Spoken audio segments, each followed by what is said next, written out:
और कलयुग में तो कहते ही हैं महाराज कि कलयुग केवल हरि गुण गाहा,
कलयुग केवल हरि गुण गाहा, हरि गुण गाहा। कलयुग में आप अगर पूजा नहीं कर सकते कोई बात नहीं, जब तप नहीं कर सकते कोई बात नहीं। महाराज कलयुग ये इतना सरल युग है कि बैठे बैठे बस मुख डुलाते रहो, आपका सहज उद्धार हो जाएगा। यही कलिकाल न साधन दूजा, योग यज्ञ जप तप व्रत पूजा। इससे अच्छा और कोई साधन नहीं है, कुछ भी नहीं करना, फ्री हो आप लोग। क्या करना है? भगवान की कथा ऐसी दिव्य, ऐसे सौभाग्य है आप लोग की महाराज के प्रतिवर्ष संतों का आगमन होता है, संतों का दर्शन होता है और भगवान की कथा श्रवण करने को मिलती है। इससे बड़ा और सौभाग्य क्या है? भगवान का नाम लीजिए, भगवान की कथा सुनिए और सहज ही उद्धार हो जाएगा। कुछ नहीं करना। एक बात और है, जब ऐसा बताया जाता है ना तो माताएं ये भी कहती हैं राम नाम लेने का फुर्सत ही कहाँ है, क्योंकि दिन भर महाराज सुबह उठो तो रसोई संभालो, घर का काम करो, फिर बच्चे हैं उनको भी देख रेख करना है, पढ़ाई है, पति है, ऑफिस जाना है, तो नाम कब लिया जाए? नाम के लिए समय नहीं है, कब लिया जाए नाम? लेकिन महाराज नाम के लिए आपको समय निकालने की भी जरूरत नहीं है। कलयुग में नाम के लिए आपको समय निकालने की जरूरत नहीं है। जरूरी नहीं कि आप स्नान कर लिए तभी आप नाम ले सकते हैं, बिना स्नान के भगवान का नाम नहीं ले सकते, ये जरूरी नहीं है।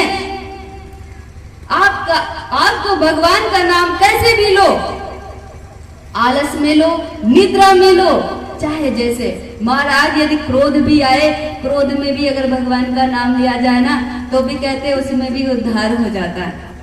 यदि क्रोध में भी आप किसी को गाली में ही राम नाम लेते हो तो उसमें भी उद्धार हो जाता है। तो काम है तो कैसे लिया जाए? बहुत ही सरल उपाय बताया। क्या? जपते चलो काम करते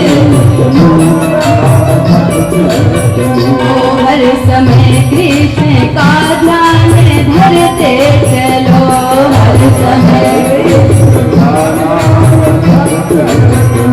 मुरली वाले को मन से रिझाते चलो, मुरली वाले को मन से रिझाते चलो, मुरली वाले को मन से रिझाते चलो, मुरली वाले है कि कर से कर्म करो विधि नाना, पर मन कि मन राखो जहाँ कृपा निधाना।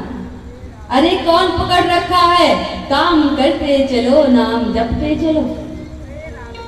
मन से भगवान को लुभाइए।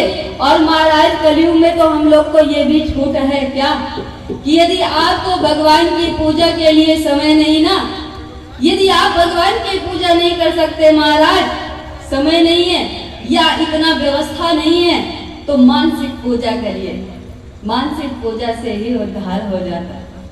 आप लोग को बताए, एक सेठ जी थे, बहुत कंजूस, कंजूसी की तो हद ही थी, लेकिन उनका स्वभाव था वृंदावन जाते।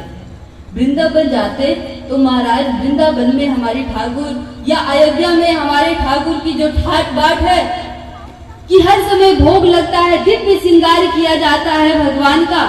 और वो सेठ जी देखते जब भगवान का दिव्य श्रृंगार, और इतना ठाट बाट से उनको महाराज रोज भोजन दिया जाता है, भोजन कराया जाता है, नए नए व्यंजन पकवान चढ़ाए जाते हैं। देख के उनके मन में भावना आई कि यदि मैं भी भगवान की ऐसे पूजा करूं तो अति आनंद होगा। मन में भावना आई कि मुझे भी पूजा करनी चाहिए, मैं भी भगवान को ले आऊं, पूजा करूं। लेकिन महाराज विडंबना, क्या विडंबना, कंजूसी। अरे पूजा करने के लिए पैसा तो खर्च करना ही पड़ेगा, पहले गोपाल जी को ले आओगे तो निछावर उसी में देना पड़ता है।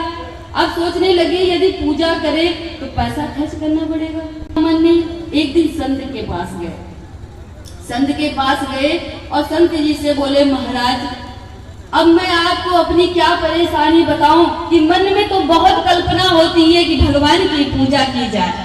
मन में सोचते हैं कि जैसे लोग भगवान की पूजा करते हैं वैसे हम भी भगवान की पूजा करें, नए नए दिव्य वस्त्र पहनाए, आभूषण पहनाए और उनको बना बना के 56 भोग लगाए महाराज। लेकिन मन में होती है, पर क्या करें। संत ने कहा क्यों, कोई दिक्कत है? बोले नहीं दिक्कत तो नहीं है। बोले धन नहीं? बोले धन तो बहुत है। धन तो है लेकिन खर्च करने का मन नहीं करता, खर्च करने का मन नहीं करता। संत जी मत्था पे हाथ रख के बोले धन्य, मन में इतनी इतनी कल्पना आ रही है कि भगवान की पूजा की जाए और धन तिजोरी में भर के रखे हो, खर्च करने का मन नहीं करता तो पूजा कैसे करोगे? महाराज सेठ जी हाथ जोड़ लिए, महाराज पूजा करने का मन है, धन खर्च नहीं करना चाहता, इसीलिए तो आपके पास आया हूँ। जब ऐसी परेशानी बनती है ना तभी हमें संत दिखते हैं। महाराज तभी तो आपके पास आया हूँ, आपके पास कोई उपाय है तो बताइए क्या किया जाए। लेकिन धन्य है संत, संत के पास महाराज सभी समस्याओं का उपाय होता है, सभी समस्याओं का समाधान संत रखते हैं। और आप लोग तो हमेशा संतों का दर्शन करते रहे, तो अर्पण कर रहे हैं, भगवान प्यार से उसको पा रहे हैं। तुम्हें मानसिक पूजा करनी है। अच्छा, ये बात सेठ को समझ में आ गई। सेठ जी संत को प्रणाम करके आए और महाराज अब उनकी पूजा शुरू। अब क्या करते, प्रतिदिन उठते, स्नान करते और आसन लगा के बैठ के आंखें बंद करके विचार करते कि हमारे पास दिव्य ठाकुर जी है और हम उनको दिव्य दिव्य जो दुकान में सबसे महंगा वस्त्र है वही खरीद के ला रहे। कौन सा पैसा लग रहा है? पैसा तो लगना नहीं। अब मन में कल्पना करते कि हम ठाकुर जी के लिए दिव्य वस्त्र ले आए और महाराज हीरो से जड़ित मुकुट पहना रहे हैं। मन में कल्पना कर रहे हैं, मन में कल्पना करके ठाकुर जी के दिव्य श्रृंगार करते और मन में ही कल्पना करके भगवान के लिए। एक दिन नहीं, हमारे ठाकुर जी को तो गोवर्धन पूजन में 56 भोग लगता है, लेकिन सेठ जी प्रतिदिन 56 भोग ही लगाते थे। अब सेठ जी का क्या लगना है, 56 भोग रोज बना बना के लगा रहे हैं, मानसिक पूजा। लेकिन महाराज कहते हैं ना, जो स्वभाव में होता है वो कभी जाता नहीं। और स्वभाव में क्या था, संत के कहने अनुसार तो कंजूसी भरी थी। एक दिन की घटना क्या घटित हुई कि भगवान का दिव्य श्रृंगार के वस्त्र आभूषण से सुसज्जित करके भगवान को बैठाए और मन में कल्पना करे कि ठाकुर जी के लिए तस्मई बना रहे हैं, अर्थात खीर बना रहे हैं। अब मन में कि भगवान के लिए खीर बना रहे थे तो खीर में दूध डाला, चावल डाली, 5 मेवा डाली और मुट्ठी भर के अपनी मुट्ठी से ही चीनी डाल रहे हैं।